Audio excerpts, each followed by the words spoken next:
Hey everybody, my name is Charisse. I'm a 49-year-old single girl living in Kalispell, Montana.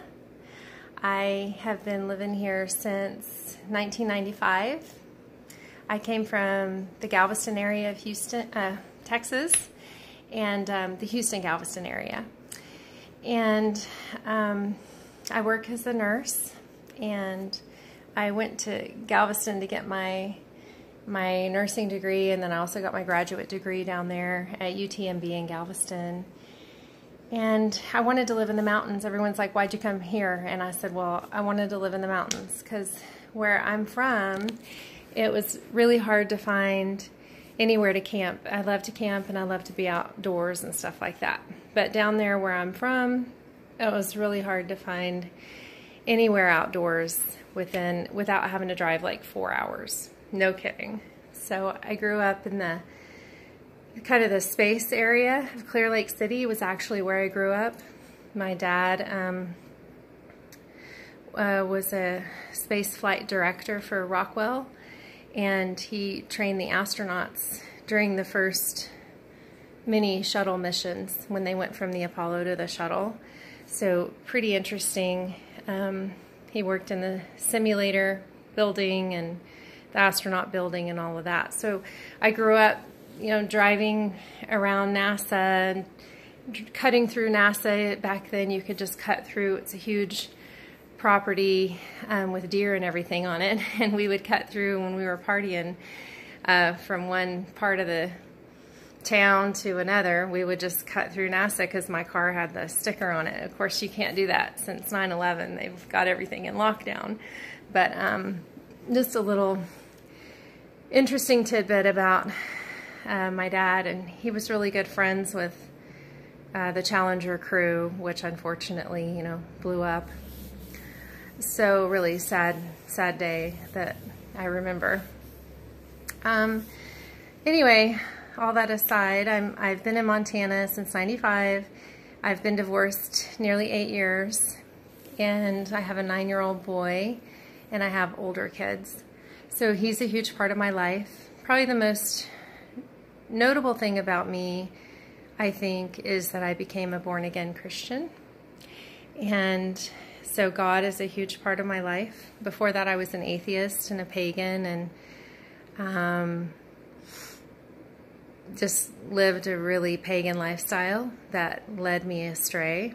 But when I got out of my marriage, I started finding God, and it's been just a whole wonderful new world for me. God is such a peace, brings such a peace and a joy and a contentment. He brings a contentment to my life that I never had before.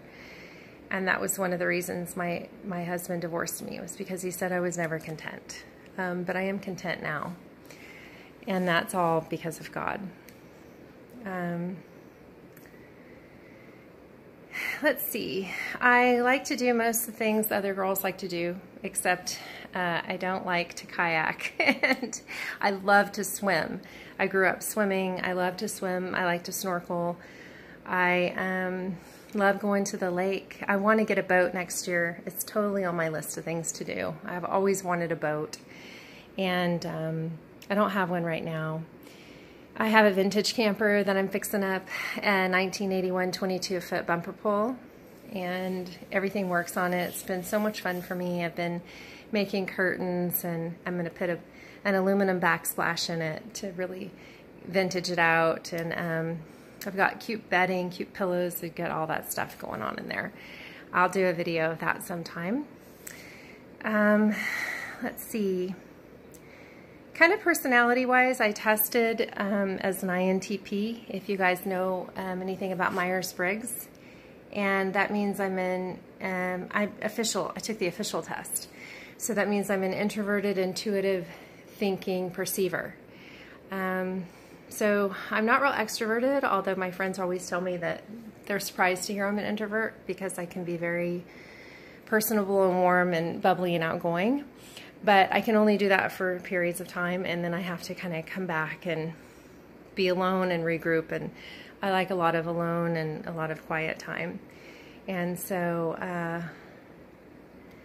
that's a little bit about kind of an intellectual. I'm also might be on the spectrum, the autistic spectrum. Been testing that way lately, little Asperger's-ish maybe, because I have some weird social things about me. Like I really say what I think, and I'm extremely honest, and sometimes people get turned off by that.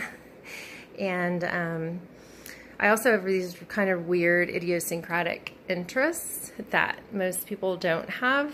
And I get when I get very interested in something, I dive really deep into it, and I study about it, and then I know like more than most people know about the subject, and that's very Aspy. Those are kind of all good aspects of being having Asperger's, but the bad side of it is that people tend to think we're weird, have a hard time relating to us. They think we're intense. We don't always know how to converse properly, so sometimes I talk when I shouldn't, and sometimes I don't talk when I should. And so these are kind of challenges for me, and I don't, consequently, I have a set group of friends that stick with me, but it's hard for me to make friends. And a lot of times, I'm very sensitive, and so a lot of times people will do or say something that'll kind of, it's funny, I'm not sensitive about what people say, I'm sensitive about how people say it. Most people are sensitive about what you say and not how you say it, but I'm like the opposite of that.